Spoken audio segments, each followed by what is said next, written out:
ہم اپنے نبی کے دیوانے، ہم اپنے نبی کے دیوانے، ہم عظمت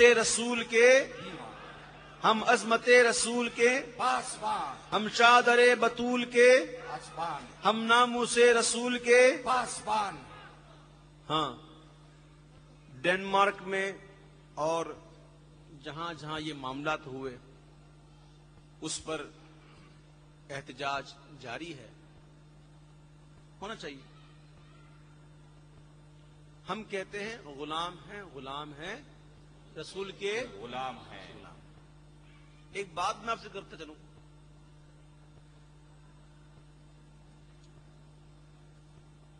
غلام کا کام کیا ہوتا ہے؟ جو مالک کہے، جو آقا کہے وہ کرنا، یہ ہے غلام کا کام. آج حضور علیہ السلام کی شان میں گستاخیاں کرنے والوں نے گستاخیاں کی، العیاذ باللہ. ہم لوگ نکل پڑے، نکلنا چاہیے، لیکن کبھی آپ نے اس بات پر غور کیا کہ آپ اپنے عمل سے کیا پیش کر رہے ہیں؟ کیا حضور کی سنتوں پر عمل کر رہے ہیں؟ اگر نہیں کر رہے تو کس کے حکم کو ٹال رہے ہیں؟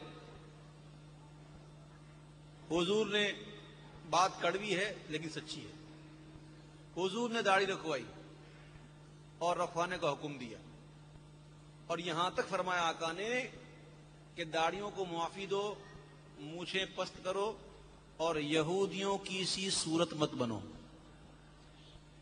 ہم یہودیوں کی سی صورت بنا کر احتجاج کرتے ہیں یہودیوں کے خلاف.